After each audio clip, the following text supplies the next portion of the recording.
Back at it again. This is Michelle Curve, autistic self-advocate and blogger of my own series, The World of Autism.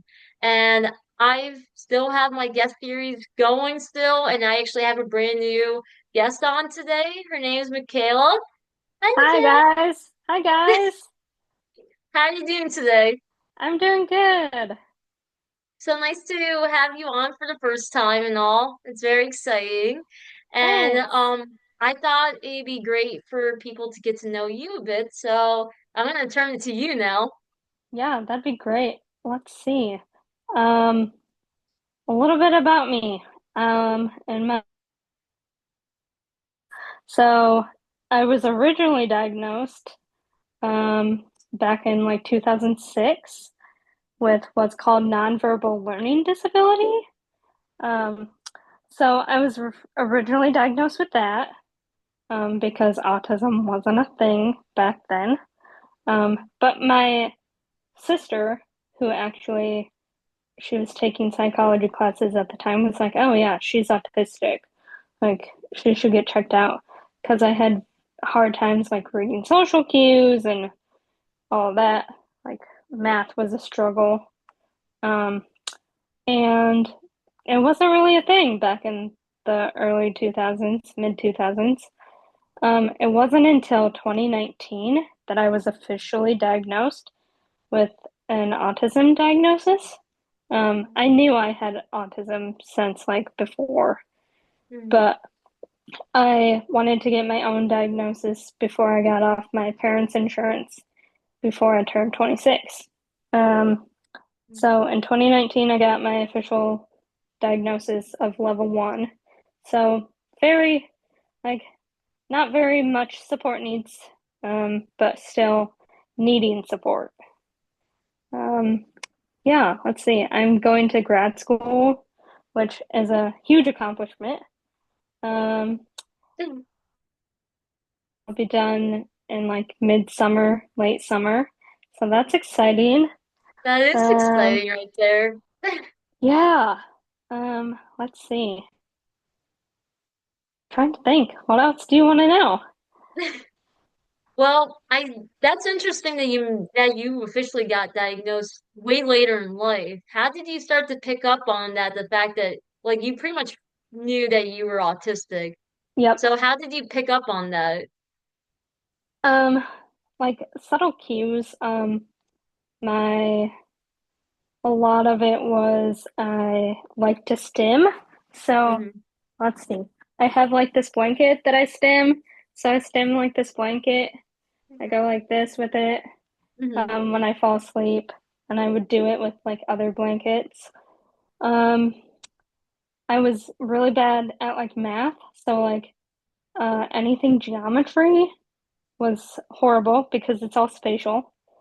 Um, Learning how to drive was hard because that's also all spatial, like the parking and whatnot. That was very hard. Um, And then just like the social cues, I had trouble reading social cues, body language. Um, I wasn't potty trained until like later in life, probably five. Um, so it took me a while. So my parents saw like delays there. Um, Also, like tying my shoes took a long time. It just takes a lot longer for me to do things. I can do them, but it takes a lot longer for me to do them. Yeah, like writing papers and everything takes a whole lot longer. I have to work. Like my parents often say, you have to work like 10 times harder. So, yeah. Yeah, my parents felt that about with me too, but the interesting part is that I find it interesting how you knew about that you were autistic, but yet at the same time, like, did your did you my question would be now is that are you glad that you were medically diagnosed officially at that time, or did you want Yeah. to know earlier? I mean, I'm glad that I was diagnosed at the time. I mean, I feel like it would have been beneficial to know earlier. Mm, Um, because then you get like when you're older, there's not like as many groups to be involved in, and like all the groups age out at like 26, and so there's not very many like adult resources, which I see a huge like flaw in, and I'm Mm-hmm. really like passionate about like okay, we should really have adult like resources past 26 for those like even like finding housing or doing budgeting, like stuff like that. People like how do you do that kind of stuff? Um, so having like support groups and having people to be there, I feel like would have been nicer. Mm-hmm. Um, yeah, I didn't really get that. There wasn't that level of like support. Yeah, Right. I know by me in Florida, I don't know if there are programs by you in your state. Which state are you from, by the way? Michigan, Michigan. Very cool. Very Yeah, cool. I know by me in Florida, like, so I was originally from New Jersey. My family, I moved to Florida like 4 years ago about. So yeah, I'm still like fairly new in the state at the same time, but I did like there wasn't really that much like support groups or programs that are like yeah. at the age group and stuff. So it's like so not until like only just 2 years ago I found out about a program like a group called All Friends Network, and Oh, they uh-huh. have a social group for people with autism and neurodiverse people from ages 17 and up.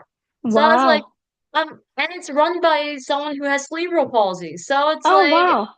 yeah, so I'm like, there's gotta be, I like if there's anything that's online, like definitely take a look online in Yeah. like your state, because that's how I found out. I had to really like dig deep and search online just to Mm-hmm. find like, you know, any type of like groups and stuff, because like, you know, Yeah, and that's why I made my page because I was like, I was also reading. I've been reading We're Not Broken.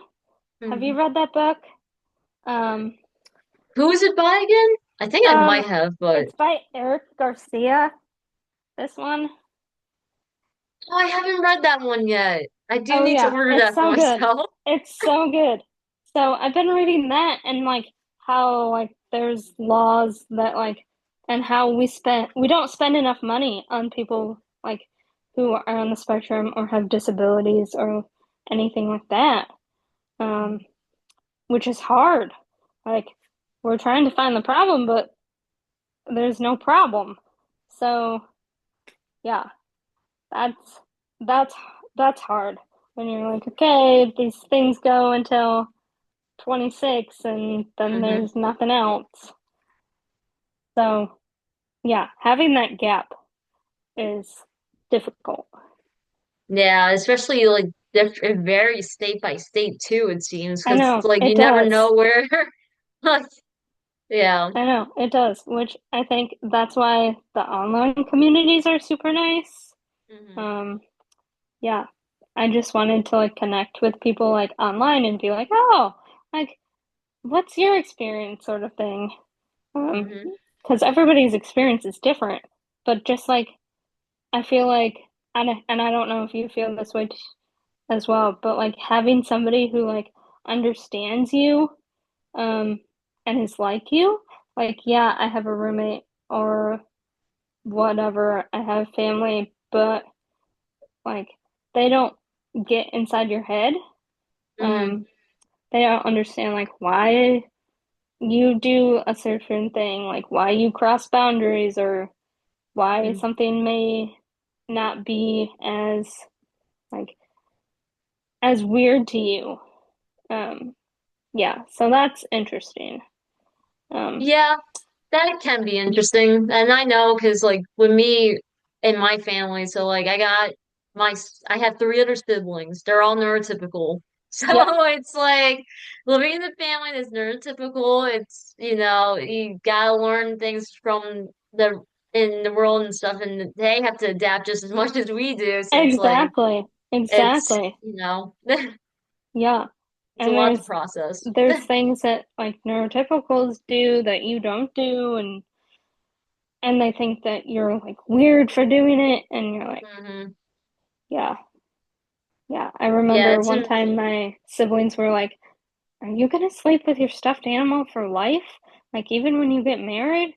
I was like, "I don't know. It's a good stim. I like it." how many siblings do you have? I have two. They're both older. Yeah, Oh, yeah, very cool. Very cool. yeah, I'm in the middle.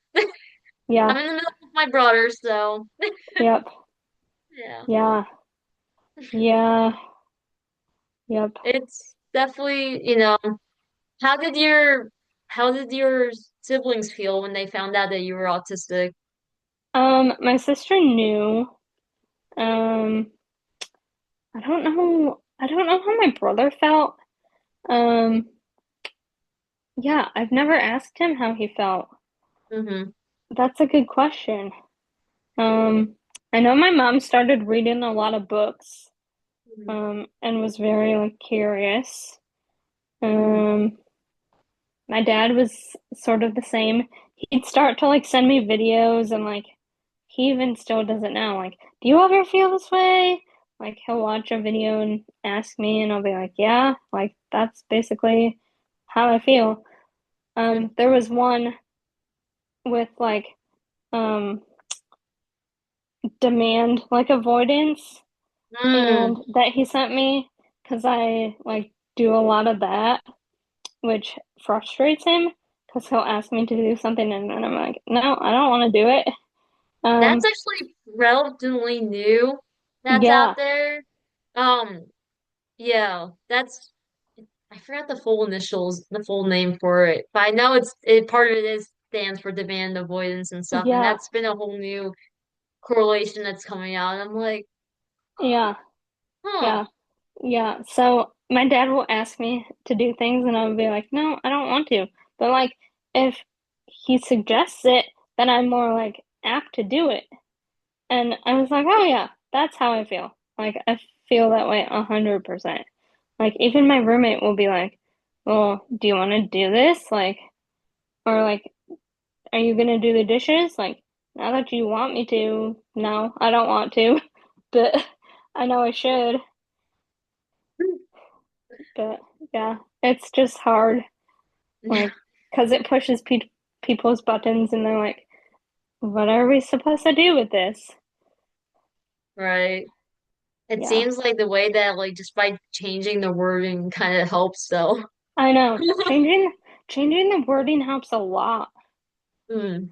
Like, Yeah, for okay, sure. would do you want to do this now or do you want to do this later? But like, not like being like, okay, you got to do it now. Right. Yeah, Right. yeah. Especially the only reason like how I've picked it up a lot is because in my work that I do. So I work full time as a behavior specialist for the school district, the Oh, public school uh-huh. district in my town and stuff. So like I work with neurodivergent students from preschool Mm-hmm. to age 22. So it's Wow. yeah, I have a big wide age gap that I work with in the school district. So it's like there are a lot of kids just based on providing like changing my wording and providing choices really helps and not forcing Mm-hmm. it. Because Yeah. it's like when you don't like you were saying about your dad, when your dad like straight up says it, of course you're not gonna do it. But like Yeah. if you basically kind of make more of a autonomy of it, Yep. then yeah, you're gonna make a bigger difference of it because it's like, you know, yeah, you have to do stuff anyway, but how like let's make it our own kind of like in a way our own schedule, but we're still Exactly. doing it. It doesn't matter how, just you get it done. Exactly. So, Yeah. So what are you true. going for your your grad school for? My master's is gonna be in ministry leadership. Um, I also have a degree in youth ministry, so I'm passionate about like youth, but it's changed over time. Hmm. Um, for a while, I thought I wanted to work in a church or like at a camp, Yeah. but it's changed, and now like I have a like I'm very passionate about, I guess, those who have disabilities and those who um are not like equipped well. So like um I have a roommate and they have dyslexia. Um so and the school hasn't really helped at all, even with like an IEP or anything, a 504. Um so there's things that are like, okay, you're supposed to have this. Even in my case, like I'm Mm, supposed to get like lectures recorded for like extra time, but the some of the professors and some of the people like won't do it.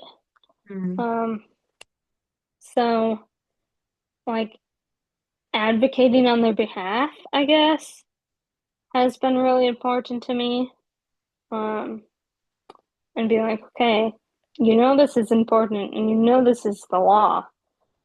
You need to start doing it. Um, so and then also like trying to figure out like how I've also thought about like disability like inclusion like in the church and that's it. thinking about like Yeah. yeah and thinking about like maybe like because there's a lot of churches that don't have like ministries for those with disabilities and like how do we Hmm. include them, how do we Right. include these people, um so just stuff like that that I've been like, oh, that'd be cool. um yeah it yeah. Yeah, for sure. I actually have a connection of mine who actually was a guest on the World of Autism. His name is Ron Sanderson. Oh, He is a okay. big autistic advocate that does that, like pretty much does the ministry like in the churches Yep. and stuff and advocates for the disability community. So Yep. it's incredible. So I Yeah. definitely would suggest you connect with him because I know that's something he does today. So Yeah, that'd be cool. What did you say yeah. his name was?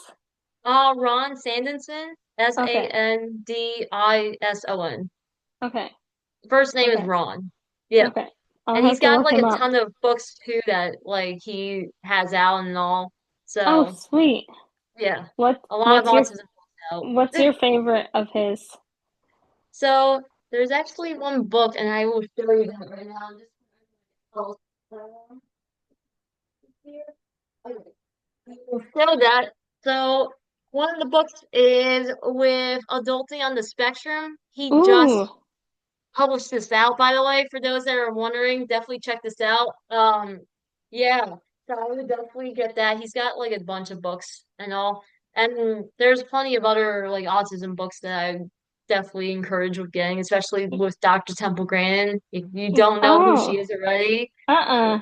no? Okay, No. so Dr. Temple Grandin, she's a big autistic advocate and neurodiverse ambassador. She has been known in like as an international speaker. She teaches animal science at Colorado University. Uh-huh. So she's a professor who's autistic. She's like one of the first like known autistics that published books like years and Really? years now. Yeah. Wow. Yeah, That's she's so like a cool. huge role model in the community and stuff. So definitely follow her stuff online too. Yeah. She Yeah. actually spoke at, and just for a cool thing, fun facts for everybody, that when I spoke at the international conference a few weeks ago in April, Dr. Temple Grandin spoke at the same conference as I did. So that was Oh, pretty that's so big. cool. Yeah, That's so cool. I it bet was, you were that like, was awesome. I bet you were so excited for that. Oh yeah, I was. And she was one that I got to meet her in person and everything That's and back amazing. a few years ago, and back in this was back in New Jersey though, and she Uh-huh. signed autographs and everything. So I had her Ah, signed autograph. wow. That's Oh yeah. amazing. Yeah. Wow. So that's some tips for you and tips for everybody else that wants to Yep. get to know a lot of people in the community. That's some names out there. Throwing some names out there for sure. Yeah. Yeah, definitely. Yeah. So I do want to wrap up with this by letting you share any last things that you want to share with the community that they don't know or want to know more about with you. Yeah, I have an Instagram right now. It's actually Autistic Michaela. That's my handle. I started that recently, so you can follow that. Um, I'm trying to be more active on there and follow people. Um, if you have any content ideas for me, that'd be great. I or if you want to collab, that'd be sweet. I'm always interested in that and like knowing other people. Um, yeah, I'm trying to think. I think those are the main things Awesome. to look Awesome. out for. Yeah, definitely. Make sure, again, just make sure for everybody to follow Michaela's page, and don't forget to follow my page as well. My advocacy Yes. brand page is Exceptional Shell at Self Advocate MV. Been running that for over 5 years now, along with my blog website, The World of Autism. Make sure to check that out as well, and with all the guest series that are on here. And thank you guys so much for watching.